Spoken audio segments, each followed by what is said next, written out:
Kadama TV bwe tuba tujja ogenda okukola obwakadaama mu nsi z'Abawarabu, ekimu ekintu ekikwetaagisa bimu ku ebyo ebikwetaagisa kwe kubeera nga wakola medical nga oli mulamu nga toyina ndwadde yonna, ne bakuceekinga.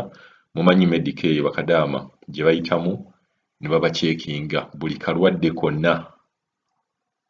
Abawarabu baagala balamu era twagala okumanya lwaki baagala balamu. Baagala nga toyina kalwadde konna. Era ne weebuuza lwaki bagamba nti omuntu bw'obeera n'akawuka tebakwetaaga. Abantu abamu bagamba kino kibeera kipange oluusi nga bo bamanyi nti ssaawa yonna oyinza okubeera nga baba ayitirayo n'abeera oba abaana b'owaka ne babeera nga babeera tebaagala kubeera nga bakwatibwa obulwadde obwo.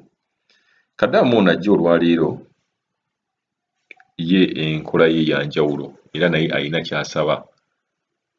Agamba bwe babeera batuceekinga nti baagala bantu balamu, naye agamba naffe twagala Bawarabu balamu. Famire yonna gy'ayagala okugendamu ayagala ebeere nga nnamu. Era ye alina ekiteeso kye, agamba nti bwe mubeera mutuceekinga mutulabe nti oba mwagala tubeere nga tuli balamu, naffe gye twagala oba gye tugenda twagala tumanye gye ŋŋenda nammwe muli balamu.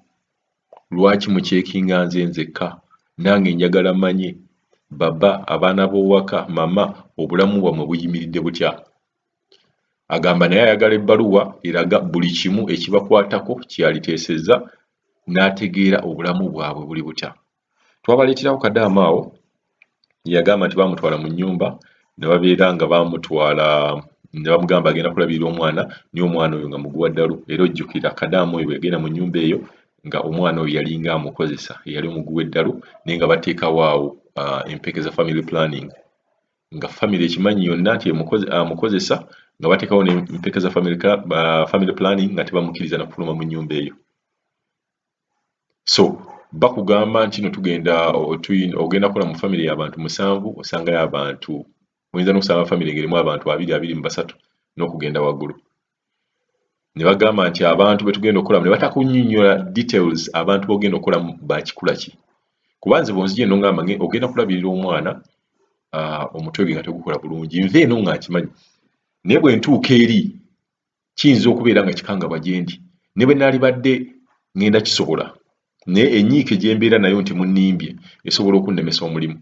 Naye ate bwe nva eno ne muŋŋamba nti ngenda kulabirira mulalu, ngenda kulabirira mulwadde, ngenda kulabirira mukadde, ne nva eno nga nkimanyi, kinnyanguyiza omulimu gwange n'okubeera nga ŋŋenda nga mmaliridde nti ddala omuntu oyo nsobola okubeera nga mulabirira.